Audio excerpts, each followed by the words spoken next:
साधन भाई से पहले थोड़ा सा मैं एक बैकग्राउंड की बात करूँगा कि इस शिविर में जो स्वास्थ्य का शिविर है उसमें मूल बात यह है कि अभी लोग अपने किसी रोग से बीमारी से पीड़ित हैं, उससे निजात मिल जाती है, घर जाके फिर उसी तरह फंस जाएं। तो यदि उनको ज़िंदगी का मकसद मिल जाता है, क्यों जीना, कैसे जीना, वो बात पकड़ में आ जाती है। केवल जिंदा रहने में हम शरीर को स्वस्थ नहीं रख सकते, फिर तो भोग में ही जाते हैं। इस शरीर का सदुपयोग क्या करना है, यदि कोई बड़ा लक्ष्य समझ में आ जाता है, कोई मूल बात समझ में आ जाती है, तो फिर उसकी ज़िंदगी में एक नई दिशा मिलती है। तो उसके लिए हम इस स्वास्थ्य शिविर में भी विद्या की मूल बात को रखने की कोशिश करते हैं, या ये आग्रह करते हैं भाई असली शिविर तो वो है, तुम पहले यहाँ गए पर एक बार कुछ ज़िंदगी में इसको सफल करना है, स्थिर करना है, तो जीवन विद्या का शिविर करें, वहाँ जाके कुछ बड़े सवालों के उत्तर मिलेंगे और आप शरीर का सदुपयोग कर पाएंगे। एक पक्ष तो वो। दूसरा पक्ष ये है कि जो स्वास्थ्य का जो आधार है वो मन स्वस्थता है, और हमारा सारा ध्यान शरीर की स्वस्थता पर है।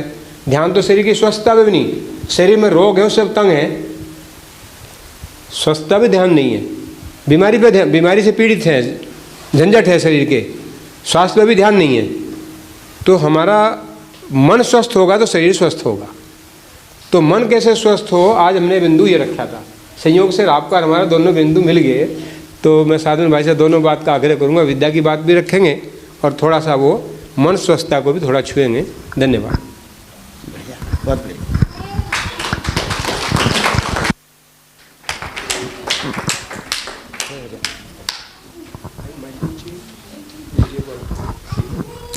तो यहाँ उपस्थित सभी भाइयों को, बहनों को नमस्ते। तो मुझे ऐसा लग रहा था कि जो मुझे बोलना है वो संकेत भैया ने बोल ही दिया है। मेरे पास मटेरियल बहुत कम होता है और ऐसा लगता है कि यदि बोलना है तो फिर 2-4 सप्ताह का समय मिले तब हम बोलेंगे। तो जैसे संकेत भैया ने बोला कि हम लोगों के मन में कुछ प्रश्न आया कि ये जो ज़िंदगी है वो बढ़िया नहीं है, इसमें हमारे उत्तर नहीं मिल रहे हैं, तो इस विधि से हम कुछ जी के देखें। तो जीने का यदि हम ढंग को देखते हैं कि सब जगह एक ही प्रकार की ज़िंदगी है। बच्चे जन्म लेते हैं, कुछ दिनों के बाद अपने पैरों पे खड़े होकर चलते हैं, फिर कुछ दिन मनमानी करते हैं, फिर उनका शादी ब्याह हो जाता है, बच्चे हो जाते हैं, बच्चे पल जाते हैं, बच्चे बड़े हो जाते हैं, वो बूढ़े हो जाते हैं, फिर वो उनकी मृत्यु हो जाती है। फिर ये क्रम चलते रहता है और ये क्रम चलता है हर जगह। भारत में भी चल रहा है, पाकिस्तान में चल रहा है, चीन में चल रहा है, अमेरिका में चल रहा है, जो एकदम मॉडर्न समाज है वहाँ चल रहा है, और जो बिल्कुल आदिवासी हैं या बिल्कुल जिनको कुछ भी पता नहीं है वैसे लोग भी वैसे ही जी रहे हैं। तो जीने का ढंग तो बिल्कुल यही है। लेकिन ये जो जीने का ढंग है इसके बारे में हमको कहीं पढ़ाया नहीं जाता है, न स्कूल में पढ़ाया जाता है, न कॉलेज में पढ़ाया जाता है, न घरों में पढ़ाया जाता है। और हमारे देश में, हमारा देश कई लोग कहते हैं कि विश्वगुरु है, भगवान जाने है कि नहीं है, अभी तक तो हालत ख़राब है।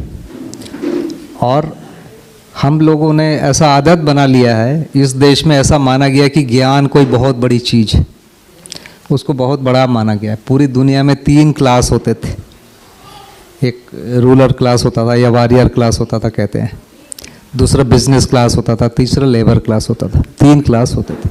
हमारे देश में 4 क्लास होते थे। एक पढ़ने पढ़ाने वाला को भी हमारे देश में रिकॉग्नाइज़ किया था, उसको एक अलग प्रकार का क्लास बोला गया और उनकी बड़ी इज्जत की गई और वो भी अपनी खूब इज्जत किए। आप मेरे नाम के सामने भी देखिए एक आचार्य लगा दिए, तो हम बताते हैं कि हम वैसे ही क्लास से हैं। तो ये ज्ञान कोई बहुत बड़ी चीज़ है बोला गया, लेकिन हम पढ़ाते क्या हैं? मुझे लगता है कि ये जो ज़िंदगी है इसके बारे में हमारे ज्ञान में नहीं पढ़ाया जाता, न स्कूल कॉलेज में जो मॉडर्न एजुकेशन है इसमें भी नहीं पढ़ाया जाता। हमारे घर में जो लोग ज्ञानी कहलाते हैं वो भी नहीं पढ़ाते। भारत के 6 दर्शन है बहुत फेमस हैं, षट दर्शन कहते हैं। इसके अलावा वैसे ही जैन दर्शन और बौद्ध दर्शन फेमस है। 8 दर्शन इस धरती ने, भारत भूमि ने दिया है। और एक और दर्शन है जिसको भोगवाद का जो चरम है, भौतिकवाद का जो चरम है, चारवाक दर्शन, कुछ लोग उसको भी दर्शन मानते हैं, वो भी इस देश ने दिया है। तो इस देश में 9 दर्शन आए हैं और आखिरी दर्शन आए हुए मुझे लगता है कि 2500 साल हो गए हैं। बुद्ध को शायद आखिरी मानते हैं, कुछ लोग कहते हैं कि पाणिनि पतंजलि वाला आखिरी दर्शन है, योग दर्शन। जो भी हो, 2500 वर्ष हो गए, फिर कोई नया दर्शन आया नहीं। ये इतने वर्ष हम लोग प्रयास कर लिए। इन 8-9 दर्शन में परिवार के बारे में कुछ भी नहीं लिखा हुआ है, एक लाइन नहीं है परिवार के बारे में। तो आदमी पैदा होता है, बड़ा होता है, शादी होती है, बच्चे होते हैं, रोटी कपड़ा कमाता है, मर जाता है, उसके बारे में कुछ भी नहीं लिखा हुआ है। तो ये बड़ा आश्चर्यजनक बात लगती है। और इन दर्शनों के पीछे जो ताकत है उसका नाम है वेद। वेद उसका आधार है। वेद ने जरूर परिवार के बारे में बात किया है, एक गृहस्थाश्रम नाम की बात किया है। 4 आश्रम बताए हैं, ब्रह्मचर्य है, गृहस्थ है, वानप्रस्थ है और संन्यास। तो गृहस्थ आश्रम भी एक बहुत टेम्परेरी फेज है, 25 से 50 वर्ष तक जिएगा, वो गृहस्थ आश्रम है। तो बच्चा 7-8 साल तक माँ की गोद में रहता है, इसके बाद उसको गुरुजी के पास पढ़ने भेज देते हैं। गुरुजी पहला वाक्य जो पढ़ाते हैं कि 4 आश्रम होते हैं और तुमको 25 साल घर में यहाँ रहना है, 25 साल के बाद 25 साल घर में, फिर जंगल में। वानप्रस्थ माने वन में प्रस्थान करना, और बुढ़ापा भी वहीं रहना है, घनघोर जंगल में। तो पहला लाइन यही पढ़ाते हैं कि घर को छोड़ना है, इसको हम ज्ञान बोलते हैं। तो वेद में जरूर परिवार की बात किया, पर उसको एक बहुत टेम्परेरी फेज माना गया, और बाकी 6 दर्शन में उसको नहीं माना गया। जो 4 पुरुषार्थ वेद ने बताए हैं, धर्म है, अर्थ है, काम है और मोक्ष है, लेकिन हमारे जो 6 दर्शन है, बल्कि और दोनों जो बौद्ध और जैन, 8 ने एक स्वर से कहा है मोक्ष ही लक्ष्य है, और मोक्ष के लिए उन्होंने कार्यक्रम बताए, बाकी तीनों को छोड़ दिया। कोई नियम, कानून, कायदा वहाँ पर बताने की कोशिश नहीं किया। समाज कैसे चलेगा, व्यवस्था कैसे चलेगी, उसके लिए जो विधि क्या होगा या जो आर्थिक जो नीतियाँ क्या होगी, कोई दर्शन में कुछ नहीं लिखा है, बल्कि वेद जैसी चीज़ों में कुछ तो लिखा था। तो बड़ा आश्चर्य होता है कि परिवार में जीना हमारा रोज रोज का काम है। न तो मॉडर्न एजुकेशन में पढ़ाया जा रहा है, न तो पुरातन एजुकेशन में पढ़ाया जा रहा है, कहीं उसका नामो निशान नहीं है। तो एक नया दर्शन है जो कहता है कि परिवार व्यवस्था में जीना ही मानव का लक्ष्य है। इस दर्शन का नाम है मध्यस्थ दर्शन, जिसको हम लोग उसका जो प्रारंभिक जो भाग है उसको जीवन विद्या के रूप में लोगों को इंट्रोड्यूस करते हैं। छोटा सा एक दिन का, 2 दिन का, 3 दिन का, 7 दिन का, ऐसे छोटे शिविर करते हैं। तो परिवार क्या है वो समझना पड़ेगा। तो हम उसमें जीते हैं, हम कहेंगे हम समझते नहीं है क्या? लोगों को बड़ी पीड़ा होती, क्या हम परिवार नहीं समझते? अरे हमको समझाओगे यार, हम तो जी के बुढ़े हो गए। जी के बुढ़े नहीं हुए, जी नहीं पाए उससे बुढ़े हो गए, उससे पीड़ित हो गए, उससे थक गए।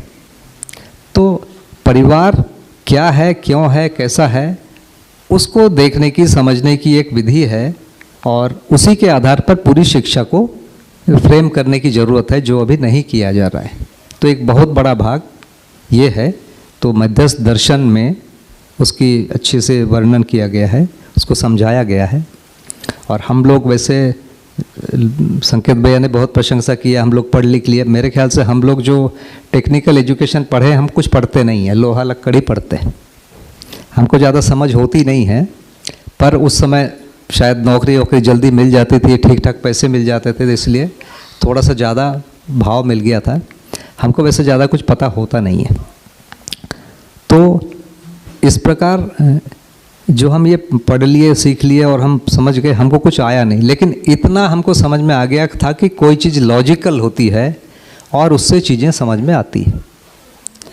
और लॉजिकल, और जिसको हम ऑब्जेक्टिव स्टडी कहते थे, जो टेक्निकल इसमें हम ज़्यादा ये करते थे। तो इस दर्शन को सुनते समय ऐसा लगा कि जैसा हम टेक्नोलॉजी पढ़ते थे या जो साइंटिफिक थ्योरीज पढ़ते थे, उस तरह से ये पूरा दर्शन लिखा गया है। तो हम लोग बहुत आश्चर्यचकित हुए कि इस तरीके से कैसे इसको लिखा गया, इतना लॉजिकल कैसे हो सकता है, समाज के नियम और व्यवहार के नियम। तो उसमें हम बहुत रोमांचित हुए और हम लोगों ने उसको समझने के लिए समय भी लगा, जीने के लिए थोड़ी भी कोशिश भी की है। और मेरा तो बहुत सौभाग्य हुआ कि मैं उनके पास में रहा, बिल्कुल बाजू में रहा, 22 वर्ष तक उनके साथ रहा, जब तक उनका शरीर रहा तब तक उनके पास रहा। तो उन्होंने वो घोषणा की कि मेरे पास ये 700 करोड़ लोगों के प्रश्नों का उत्तर है और इसको आप पूछ सकते हो, जांच सकते हो। तो हमने भरसक प्रयास किया जांचने का, जितनी भी हमारी खोपड़ी लगती थी हमने लगाया। तो उसमें हम बहुत तृप्त हुए और आज ऐसा लगता है कि उस जीवन शैली को हम अपनाएं भी और उसको लॉजिकल विधि से शिक्षा में लाएं। तो इतनी बात मुझे समझ में आती है। तो बाकी की जिम्मेदारी मैं रण सिंह भैया को सौंपता हूँ। नमस्ते।